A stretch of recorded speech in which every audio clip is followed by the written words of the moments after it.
essa mudança é algo que vai passar também por esses amistosos aqui? Bom dia. Bom dia. Tem sido a forma inicial que nós temos atuado. A formatação da função específica. E eu agrego isso ao Cebolinha. Né? Que tem jogadores desses pontas, esses externos, esses jogadores da finta, do lance pessoal. Tem outros que são de articulação ou de composição. Mas é sim a forma usual. Depois a gente tem com 2 atacantes centrais, 2 linhas de 4, são as 2 variações que nós utilizamos. Bom dia, Tite, Rodrigo do canal Vão. Eu queria te perguntar sobre um jogador específico, é uma pergunta na parte tática e também na parte pessoal.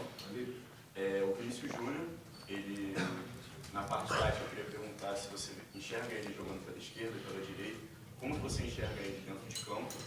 E na parte pessoal, um menino que ele provavelmente criou um sonho de jogar a Copa América e acabou sendo atrapalhado ali por uma lesão, estava vivendo um momento ótimo, e agora ele volta para a seleção brasileira. Eu queria saber como que você enxerga esse jogador.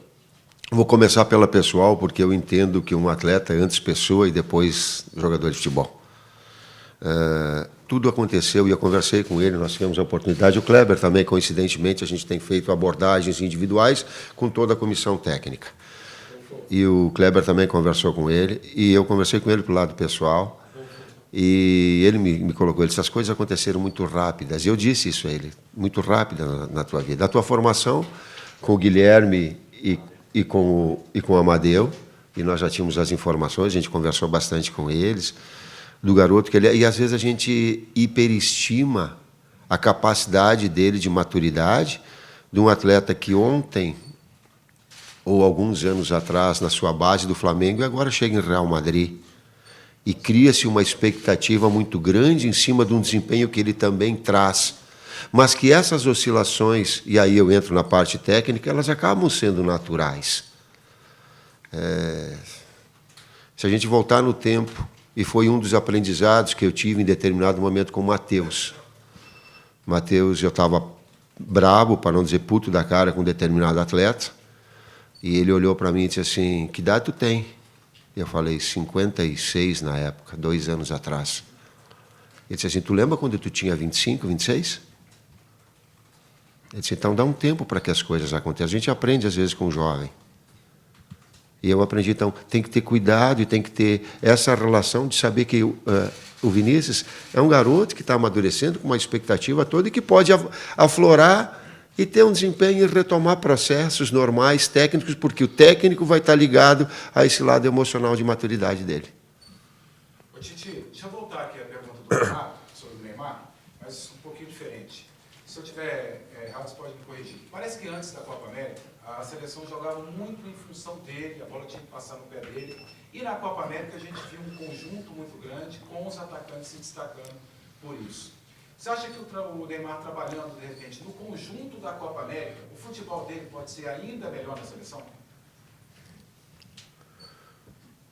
Eu vou te responder com alguns números que eles te proporcionam interpretação. Eu respeito a tua abordagem, não sei se a pergunta ela foi direcionada dessa forma, agora eu vou dar um outro viés para que a gente analise. Sabe o aproveitamento da equipe com o Neymar e sem? Ela é praticamente a mesma coisa.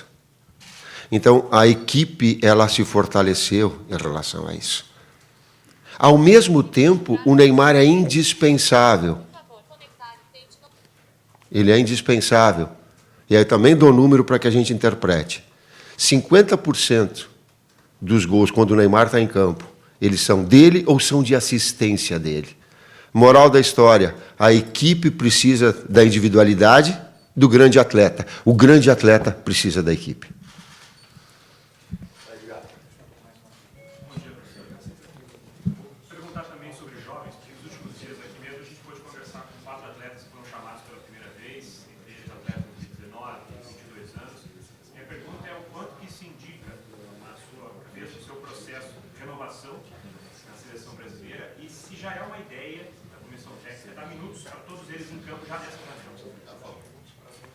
O Kleber vai me ajudar, ele pegou o gancho até do Vinícius, depois tu me coloca em relação aos jovens.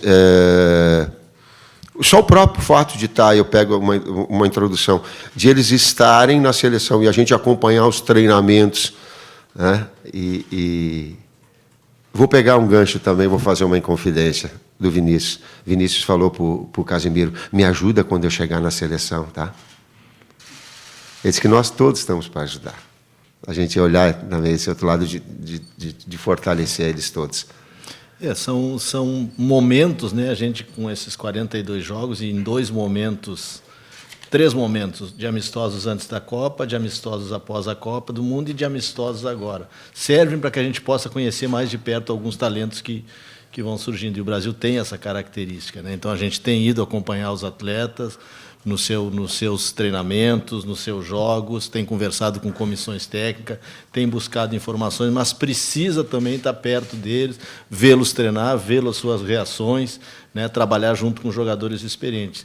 A primeira questão é a qualidade dos atletas. Se eles estão aqui é porque eles merecem estar aqui, porque têm qualidades, né? Tanto no aspecto ofensivo quanto no aspecto defensivo. E a gente citou, tu citaste agora aí, Samir, Jorge, Vinícius, né? Que estão chegando pela primeira vez. Desculpa, Ivan, que foi goleiro campeão agora em Toulon, para que a gente possa conhecê-los melhor.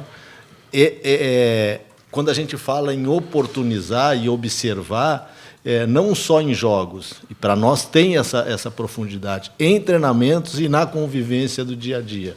O trabalho que a gente faz em fazer mostragem de vídeos, de lances, de correções, de elogios, de fazer com que eles entendam o nosso conceito, a nossa maneira, de respeitar o que eles fazem nos seus clubes, né, para que a gente, num ano de 2020, onde tem competições duras, que é a classificação para um Mundial, né, as eliminatórias é uma competição muito dura, e Copa América, a gente possa contar com todos. Foi assim na Copa América. Alguns trabalharam naquele período pós-Copa do Mundo e fizeram por merecer estar aqui com a gente. A gente continua com essa linha. Boa tarde. Ainda falando um pouco sobre o Vinícius, né? Nesse início de temporada, a gente tem visto o Zidane colocando ele para jogar mais pelo lado direito, caindo mais por ali. E às vezes eu tenho a impressão de que você tem muitas opções do lado esquerdo e talvez nem tantas assim pelo lado direito. Eu queria que você falasse como é que você enxerga isso, se você acha que seria de fato benéfico para a carreira do Vinícius, de repente ele está mudando de lado.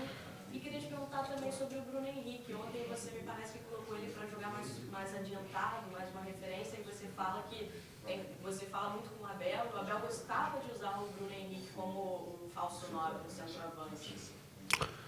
Vamos começar com essa última. Eu vou roubar um termo que o Tostão fala e que eu também comungo. Vou roubar dele. Não é falso 9, é verdadeiro 9. Aí fala, então, é o 9 de verdade, porque às vezes a gente só entende o 9 como um pivô que fica lá na área, que não busca participar, ou que não dá profundidade. O Vinícius pode trabalhar de ambos os lados, e aí é a conveniência. O Bruno pode trabalhar e trabalhou nas 3 funções da frente, dependendo de estrategicamente do que é mais velocidade, do que é mais retenção. Né? Claro que o Vinícius tem o DNA dele esquerda, né? A base formada dele é nesse setor. Agora, ter versatilidade, poder trabalhar em outros setores é a evolução, e ele é um garoto que está num processo de evolução também. Quem mais que você referiu? É isso? É isso.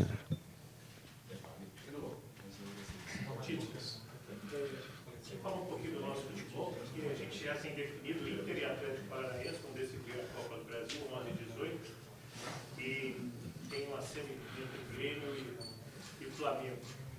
Esses 4 times, você que uma opção prévia, todo mundo observando sempre esses jogos aí, o que você acha? Tem favorito, não tem? Qual a opinião do professor Tite?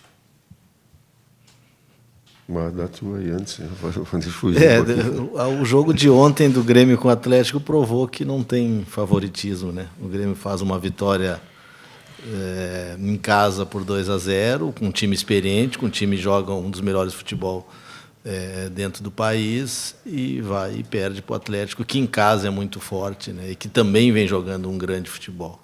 né? No caso do Cruzeiro e Inter, foi um enfrentamento de uma equipe que já vinha numa continuidade contra uma equipe que muda, né?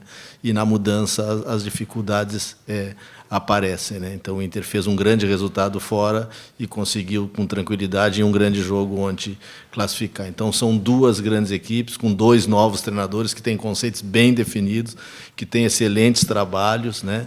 E que esses trabalhos têm essa continuidade. Quando falaram isso lá no início, a questão dos 4 finalistas de Copa do Brasil serem gaúchos, mesmo o Odair sendo um catarinense indo para o Sul cedo, não é aí que está a questão está na continuidade dos trabalhos, né? Infelizmente o Mano não pôde chegar, mas os outros, por continuidade, chegaram nesse momento, né? Então fica muito parelho, sem favoritismo, né? Gosto muito do trabalho dos dois e que aquele que vencer está representando uma coisa que eu acho importante e que precisa cada vez mais melhorar no nosso futebol, que é continuidade, que é tempo de trabalho. Falando de forma corporativista, reafirmo tudo que o Kleber colocou em termos de continuidade. E que bom surgirem novos técnicos que têm nessa ideia de equilíbrio, e aí o Thiago é um dos representantes, e por isso que ele também está chegando, assim como outros tantos. A gente podia colocar que tem essa ideia de um futebol que ele propõe jogo e, ao mesmo tempo, é sólido, é eficiente, né? E esse processo todo de evolução, de que a gente acredita, me dá outros nomes que eles tragam e que eles são representativos dessa forma, é o Ceni, e agora, assim, essa troca, mas tu só vai conseguir desenvolver um trabalho, e por isso o corporativismo, se tu tiver tempo. Senão... Então, é o Odair, com a representatividade que tem, o tempo que tem, tu começa a acertar mais. Tu erra menos ao longo do tempo, porque tu conhece mais os atletas. Boa tarde. Boa tarde. Duas perguntinhas, a primeira é muito rápida. O time que você começou treinando ontem é o time que vai começar o Colômbia. E a outra é sobre o Neymar. Assim, o Neymar tem 3 meses que não joga uma partida, praticamente. Passou por várias coisas fora de campo. Assim, você acha que chegou a hora do Neymar ser notícia agora dentro de campo? Está precisando ele ser notícia dentro de campo, jogando, atuando, driblando, fazendo gol? E como é que você encontrou assim, com ele? Ele tá, ontem, pelo menos, ele estava super bem no treino solto, leve, partindo para cima do Fábio toda hora. Assim. É isso mesmo? Foi assim que você encontrou o Neymar, como a gente viu ele no treinamento ontem? É essa a variável que nós podemos trabalhar juntos. Seleção, eu, a comissão técnica, Neymar. Ele deu um grande desenvolvimento, desempenho dentro do campo. Infelizmente, nós tivemos uma situação parecida da Copa do Mundo, com um processo de recuperação, tal qual agora. E aí tem e aí a gente já tem também um pouquinho dessa sintonia, porque eu lembro que no jogo contra a Croácia, ele ficou no banco, esperou e entrou no transcurso, porque ela estava programado no seu processo de evolução. Então, eu, o Fábio, o Ricardo, a gente vai estar muito atento, juntamente a ele, desse desenvolvimento. O que mostrou agora foi que a busca das informações que nós tivemos do PSG, em relação à parte física, em relação à parte técnica, em relação à parte clínica dele estar recuperado, ela se confirmou, inclusive no treinamento que vocês acompanharam. Agora é o outro processo, inclusive na manifestação do próprio técnico que colocou de que ele estava pronto para jogar, né? Então, está pronto. Antes não foi escolhido ele poder participar por N motivos, aqui vai estar pronto e vai estar em condições de fazer aquilo que a seleção precisa ajustar e não abrir mão de um talento como ele. E o time é aquele mesmo, professor? Eu tenho ainda uma definição hoje à tarde, no trabalho, passo para os atletas. A tendência é que sim.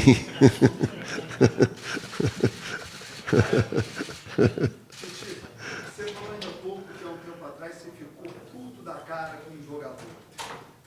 Quais são o que faz você ficar puto da cara? Quais são as atitudes que o jogador toma para deixar você desse jeito? Eu tirei ele do time, ele ficou com uma tromba desse tamanho assim, eu digo, eu vou dar 2 dias, eu vou te falar do fato. Aí passou 2, 3 dias, ele continuava, eu digo, eu vou pegar esse cara, o que ele está pensando que ele é? Porra, ele tem que pensar no grupo todo, vai, tá. Foi aí que o Matheus entrou e a gente disse, dá um tempinho mais para ele absorver. Não foi dentro da seleção. E aí passou um tempo, ele se conscientizou, foi e trabalhou sério.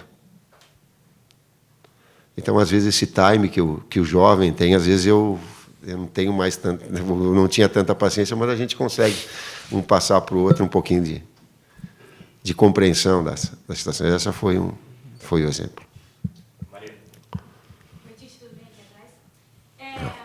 Já vai ser esse o quarto jogo que você enfrenta a seleção colombiana, né? Uma das seleções que você mais enfrentou nesses 42 jogos.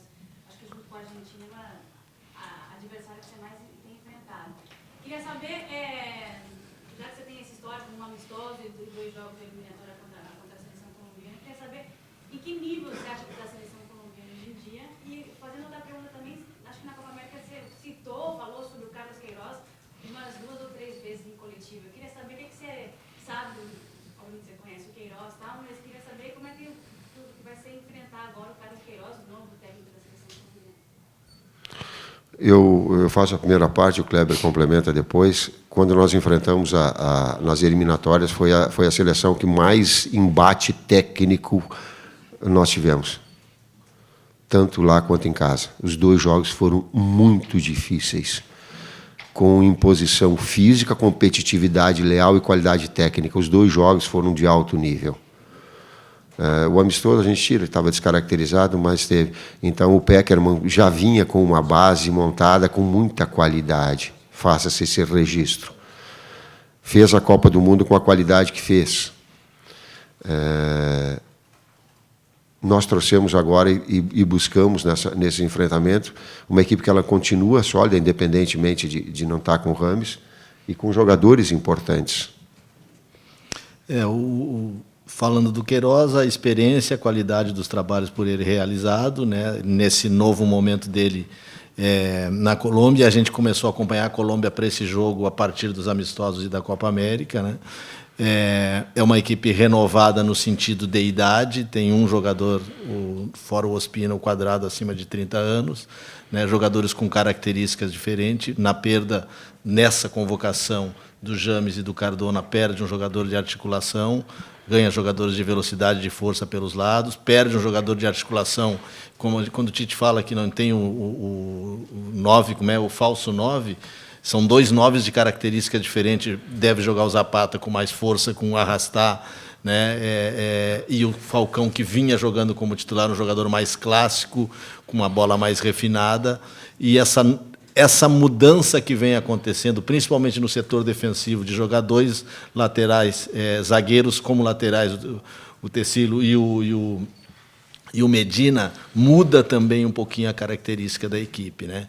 Então, novos jogadores, novo desenho, novas ideias. A gente acompanhou, buscou um padrão da Colômbia e vê como um forte enfrentamento. Tipo de enfrentamento que a gente vai ter na sequência 2020 e 2021.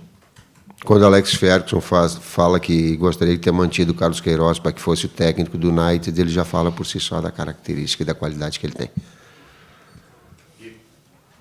Tudo bem, Tite? Bom dia. Tite, você está muito perto de se tornar o treinador que mais vezes comandou o Neymar.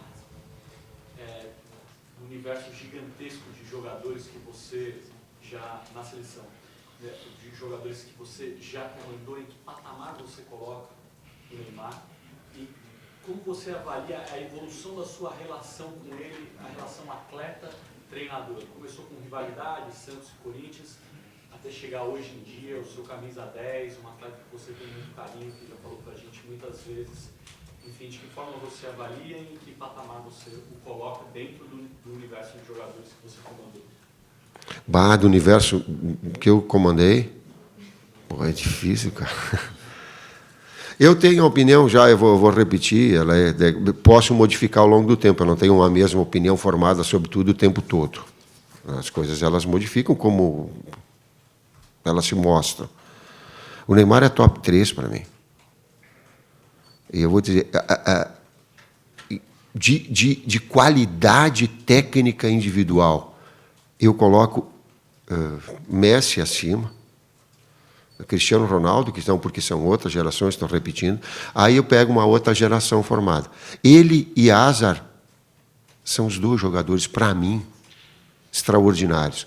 Com uma vantagem do Neymar. Ele consegue pensar na mesma velocidade que o asa, só que ele executa mais rápido. Ele, em condições normais, é imparável, se tem essa palavra. Então, a qualidade técnica, a capacidade de improviso dele é muito grande. Volto a dizer, então, a retomada desse processo, fazendo um link de uma pergunta a outra, essa retomada desse processo é que nós, enquanto da seleção, a gente tem que potencializar. As outras situações a gente não tem variáveis, não tem controle delas. O controle dela é daqui, da seleção. Potencializar isso tudo, com perdão da palavra, mas dar essa oportunidade dele crescer, sim.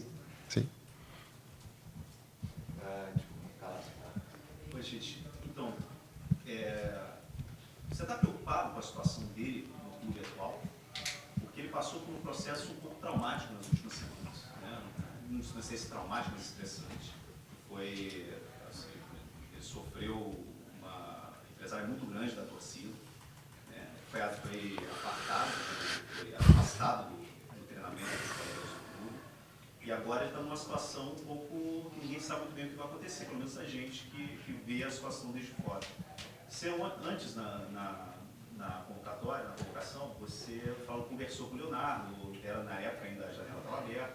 Eu quero saber exatamente isso, assim, como é que, se você está preocupado, se você voltou a falar com o Leonardo, e se você está preocupado com a situação atual dele no clube e o que pode acontecer nos próximos meses, né, depois de tudo isso que aconteceu nas últimas semanas. Deixa eu colocar para vocês, eu não converso nunca com o executivo da outra equipe. Essa é a alçada do Juninho. Eu procuro manter a hierarquia da coisa e não fui. Então, o Juninho conversou inicialmente com o Leonardo, eu não conversei.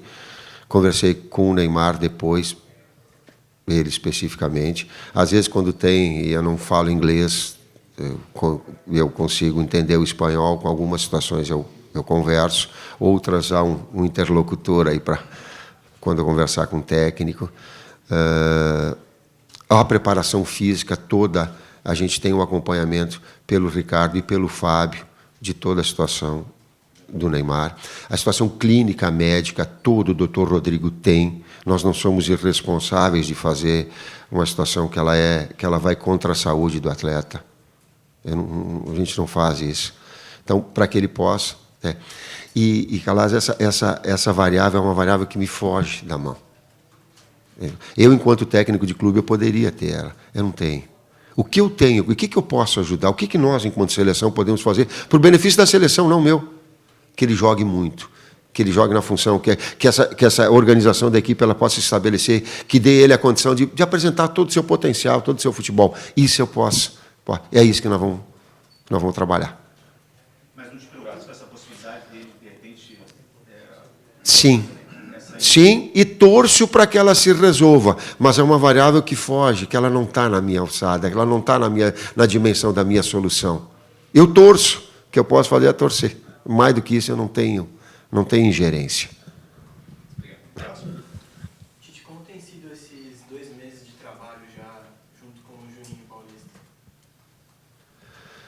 O Juninho foi meu atleta no Palmeiras, e nós passamos, eu acho que foi ontem, no almoço, recordando toda uma passagem que nós tivemos juntos e um processo todo de trabalho. Então, isso ajudou. O fato dele estar já dentro da seleção, numa outra área, também facilitou, porque nós tínhamos esse convívio. Então, ele já conhecia a dinâmica do Edu, dos trabalhos dentro da seleção. Isso tudo agilizou, tudo facilitou o processo. Claro que num processo agora mais próximo de entrosamento, assim como o César também conhecia, mas já numa situação bem mais facilitada em função desse convívio e desse conhecimento que nós já tínhamos. Uma pergunta sobre o Daniel Alves, que voltou recentemente para o futebol brasileiro, né? Sendo que um dos principais motivos era o fato do clube ter oferecido um contrato longo, que dá estabilidade para ele poder continuar sonhando com a Copa de 2022. Eu vi um comentário seu sobre essa relação do Daniel Alves com a seleção e sobre essa ambição que ele ainda tem de continuar servindo a seleção, mesmo tendo uma carreira internacional já consolidada e vencedora, com 36 anos de idade hoje. Que ele seja exemplo para todos. Que ele seja exemplo porque ele continua em alto nível, jogando tudo que está, porque faz do seu treinamento sempre uma situação parecida com a do jogo. Eu não conheço atleta de alto nível e nele está representado o Dani, ou equipe de alto nível que não vá para o treinamento e que faça na sua melhor condição, em termos competitivos, técnicos, táticos, de concentração mental. Aí tu diz, o que diferencia? Diferencia que no dia do jogo tem uma atmosfera toda diferente.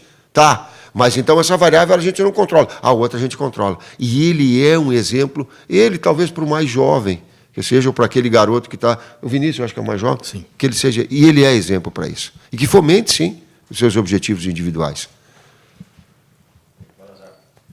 Tite, tudo bem? Você viu hoje um treinador de Costa Rica, Gustavo Matoso, ele deu uma entrevista dizendo que largou a seleção, disse que se sentia muito chato, essa coisa de só se reunir na data FIFA, se sentia um pouco improdutivo. Introduzindo esse assunto, eu queria te falar assim, como é que você se sente nesse período que você não tem jogos, como é que é, claro que vocês têm observações, vocês têm discussões entre vocês, mas se isso é uma coisa que dificulta vocês, até nos ajustes finos do time, é por isso que vocês vão manter a base agora titular para esse amistoso, por exemplo, queria que você falasse um pouquinho sobre isso. E o que você quer ver de evolução nesse time aí, depois da Copa América, que você precisa melhorar? Fez 3 itens e me ajuda, Kleber, eu pegar no último. Hoje nós jogamos com uma composição de 4 homens no meio campo, que a composição do 4º homem é o Firmino. Essa é o desenho, que é um desenho diferente do que tinha antes. E não estou falando nenhuma novidade das observações, ela tem. Essa construção, essa organização, essa criatividade para os jogadores de flanco terem. Esse é o novo desenho. E tu não pode, não é...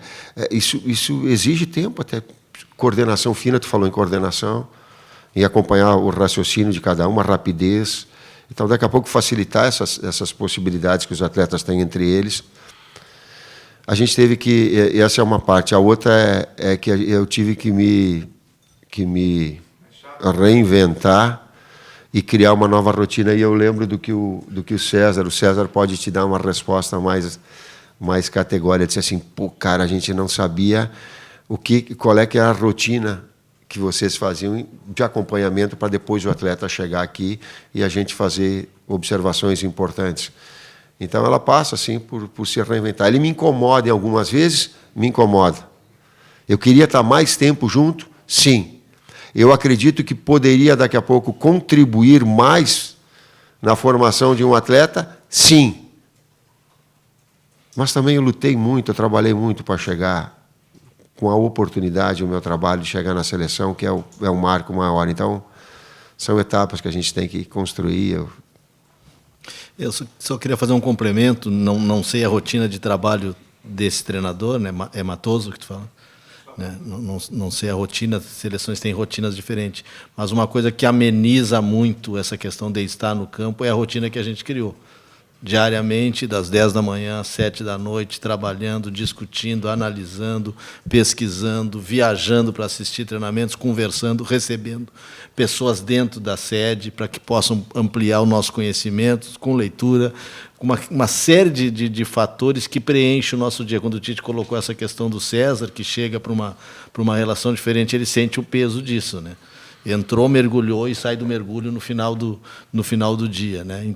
Melhora o nível, deixa mais perto daquilo que a gente quer, mas a gente tem que se adaptar e se adaptou a essa relação e hoje já sente um pouquinho menos. Mas com essa rotina, numa rotina que não trabalha ou de vez em quando vem e faz uma convocação, aí seria difícil. Eu acredito que a gente não teria condição de trabalhar desse jeito, de repente faria a mesma coisa que ele fez, se foi assim, né? Trabalho, exemplifico isso. Há uma pasta individual de cada atleta, onde ele tem os seus acertos e os erros cometidos dentro da posição e da função dele. Eu falando em termos táticos, que é o que a gente tem que acompanhar. Então, estou respondendo dessa forma, registrando, como vocês falam, que eu gosto de registrar. Então, e essa abordagem individual de cada um. Então, foi ver o Paquetá. Aí, então, nós distribuímos e trouxemos cada atleta para dizer, olha a função que tu fez aqui, tu vai dizer que está uma função um pouquinho diferente. Ou vai fazer a mesma função. A fase defensiva tu vai fazer assim, e tu vai ter a liberdade para criar. Então, esses atletas, aí, quem acompanhou a cada um deles, a gente tem a condição de interagir e de pegar para projetar. Em termos físicos, para pegar, por exemplo, o Thiago Silva. Pô, parece fácil, mas a quantificação do carga do Thiago, o Thiago veio rapidamente pós-cirurgia para a Copa América. Jogou todos os jogos. Teve um período de férias, voltou rápido para o PSG. No PSG já começou a jogar logo em seguida. Então, o que a gente tem? Tem todo um histórico dele, que é o departamento físico, para dizer assim, ó, Tite, a dosagem de carga dele ela tem que ser diferente, ela tem que ser mais ajustada, senão a gente vai arrebentar o atleta. Então, tu vê como esses detalhes... Eu imagino como é que é a pauta de trabalho de vocês. Uma coisa é vir aqui, mas eu não sou bobo, não sou idiota, mas saber o quanto de pauta de trabalho tem para direcionar. Aqui do outro lado também, de alguma forma.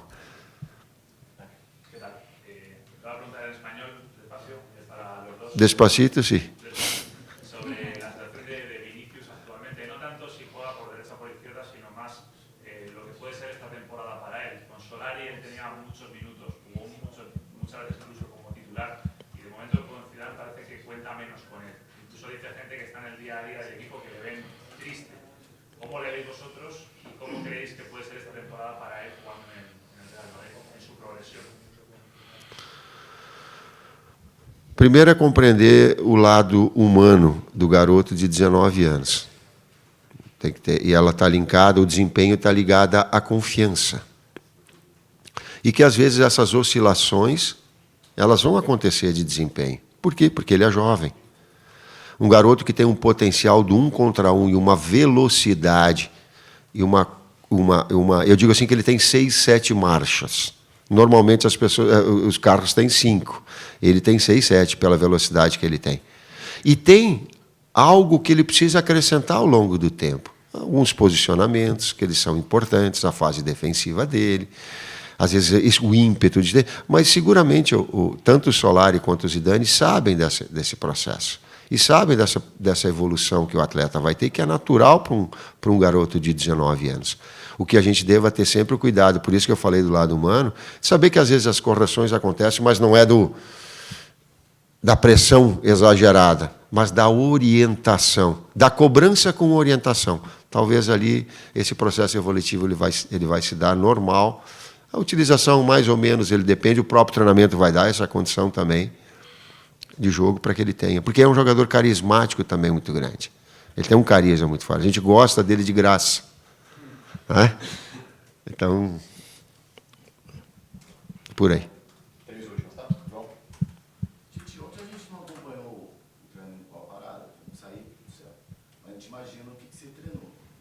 Hoje, completa 5 anos que o Brasil não marca um principal, não marca um gol de falta. O último foi justamente contra a Colômbia, o Miami e o gol do Neymar. O que está faltando, além da bola entrar, numa cobrança de falta? Primeiro é um desafio. Eu tenho acompanhado, ouvi vocês falarem também, e é verdade, mais do que ouvir falar é verdade. É um desafio que a gente tem de bola parada individual, a gente criar daqui a pouco alguma forma diferente. Vamos ver se no jogo sai uma coisa diferente, essa precisão. A precisão ela está ligada também ao treinamento no clube. Não estou me isentando da responsabilidade, mas essa especificidade, essa frequência, ela é do clube, é no dia a dia, né, de ficar aqui. A gente dá um polimento, uma sintonia fina. Talvez algum movimento um pouquinho diferente, vamos ver se sai. Mas é um desafio nosso. Só complementando, né? Quando a gente fala em bola parada, frontal, direta. As bolas paradas, escanteios, faltas laterais curtas, faltas laterais longas, têm saído gols. Né? Tem sido trabalhadas as jogadas e os gols têm acontecido dentro de uma normalidade. Né? E na defensiva, a gente toma, embora a maioria dos gols que a gente tomou, dos poucos gols que a gente tomou nesse jogo, sejam de bola parada, em relação ao número... relativizando em relação ao que acontece de falta contra a gente, são muito baixos. Né? Então, a gente falta o detalhe da bola parada frontal. E isso, bola parada frontal, é uma questão de treinamento, de repetição. Né? E eu sempre faço uma pergunta também que também ajuda. Né? o grande batedor, os grandes batedores de bola parada do Brasil, né, recentemente, não estão jogando mais, né? Que foi o Marcos Assunção e Juninho Pernambucano, o Rogério Ceni, vamos dizer assim, os três. Não lembro mais de ter alguém que tenha essa característica. É uma coisa que também a gente não sabe, conversa, discute, trabalha o pouco de trabalho que a gente tem, mas na torcida para que isso aconteça também. Exato. Você já encontrou alguma resposta? Não. Eu, em termos defensivos, eu tenho. Em termos ofensivos, eu não tenho a resposta. Em termos defensivos, hoje, o estudo do goleiro, em função das ações, ela é muito grande. Hoje, o treinamento específico do goleiro teve uma evolução ao longo do tempo muito grande. Eu pego o exemplo do Fábio, do Corinthians, do Cruzeiro, e o Alexandre, que tinha jogado com ele, nós fomos treinar no Internacional, ele colocou assim para mim, não adianta querer bater no canto dele, porque ele tem muita impulsão, e no canto dele não toma, e ele acredita que a impulsão dele, a qualidade, ele vai buscar do outro lado. Então, não tem bater no canto dele. Então, às vezes, o cara... Em outra, são participações da barreira. E aí fica a critério de vocês. Aí, se vocês olharem, tem participações também importantes.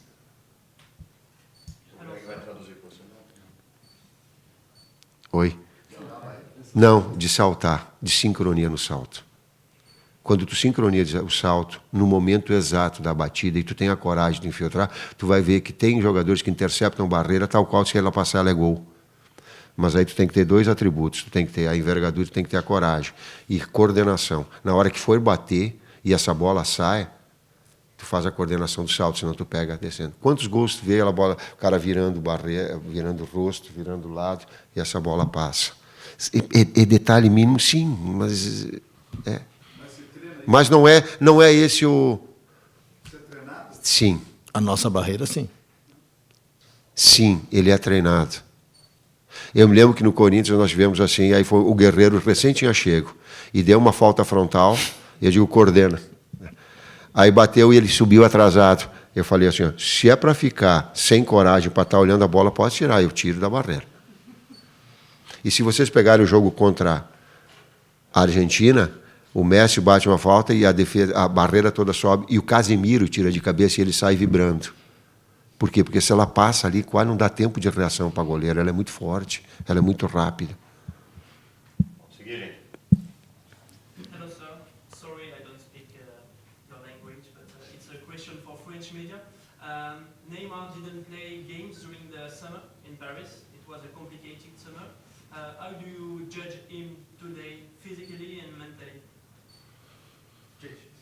O Greg. A pergunta foi sobre o Neymar, que ainda não jogou nessa temporada, e como que você avalia ele fisicamente e mentalmente por conta dele? Eu, inserido numa resposta que eu coloquei anteriormente, reforço que os aspectos clínicos, físicos e do atleta, é importante o atleta, eles já foram colocados. O próprio técnico dele colocou de que ele estava pronto para jogar, e nós não abrimos mão de um jogador com um talento do Neymar. Also, one question in English for the German media.